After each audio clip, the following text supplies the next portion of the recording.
नमस्कार, मी रमेशचंद्र बागुल तथा बाळासाहेब बागुल. तुम्ही पाहत आहात सार्वजनिक वार्ता.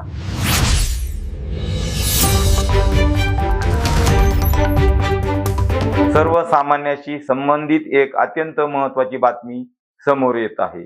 जर तुम्हाला शाळेसाठी, नोकरीसाठी किंवा कोणत्याही शासकीय कामासाठी रहिवासी दाखल्याची गरज असेल तर ही बातमी तुमच्यासाठी आहे. कारण आता तलाठी कार्यालयातून मिळणारे पारंपरिक रहिवासी दाखले बंद करण्यात आले आहेत.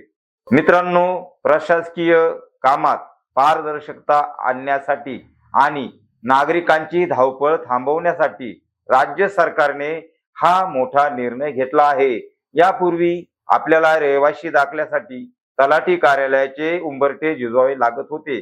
तलाठी महोदय कधी कार्यालयात असतील कधी नसतील याची शाश्वती नसायची.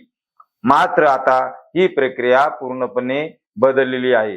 काय आहे नवीन नियम? शासकीय नियमानुसार आता तलाठी स्तरावर दिले जाणारे रहिवासी दाखले भूमिहीन शेतकरी असल्याचे दाखले किंवा शेतमजूर असल्याचे दाखले देण्याचे अधिकार मर्यादित करण्यात आले आहेत.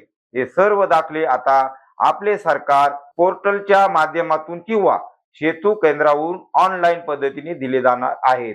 डिजिटल 7/12चा संदर्भ. यापूर्वी महाराष्ट्र सरकारने 7/12 उतारा आणि 8A उतारा डिजिटल करून नागरिकांना मोठा दिलासा दिला होता. पूर्वी 7/12 मिळवण्यासाठी शेतकऱ्यांना तासनतास रांगेत उभे राहावे लागायचे किंवा तलाठ्यांच्या मागे फिरावे लागायचे. पण आता डिजिटल स्वाक्षरी असलेला 7/12 उतारा मोबाईलवर एका क्लिकवर उपलब्ध होतो.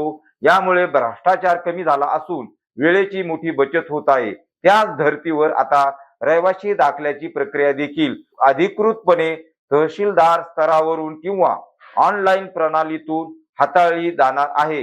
नागरिकांनी काय करावे? आता तुम्हाला प्रश्न पडला असेल की दाखला मिळवायचा कसा? तर त्याचे सोपे उपाय खालीलप्रमाणे आहेत. नंबर 1, ऑनलाईन अर्ज. तुम्ही स्वतः आपले सरकार पोर्टलवर जाऊन ऑनलाईन अर्ज करू शकता. नंबर 2, सेतू केंद्र. तुमच्या गावातील किंवा शहरातील जवळच्या सेतू केंद्रावर जाऊन आवश्यक कागदपत्रे देऊन अर्ज करू शकता. नंबर 3, आवश्यक कागदपत्रे: आधार कार्ड, रेशन कार्ड, स्वयं घोषणापत्र आणि वयाचा पुरावा ही कागदपत्रे जोडून तुम्हाला डिजिटल स्वाक्षरी असलेला अधिकृत दाखला मिळेल. सरकारचा हा निर्णय नागरिकांचा त्रास कमी करण्यासाठी आणि डिजिटल इंडिया चालना देण्यासाठी घेण्यात आला आहे. 7/12 डिजिटल झाल्यानंतर झालेला फायदा आता रहिवासी दाखल्याच्या बाबतीतही पाहायला मिळणार आहे. या महत्त्वपूर्ण बदलाबाबत तुमच्या मनात काही शंका असतील तर आम्हाला कमेंट्सद्वारे नक्की कळवा.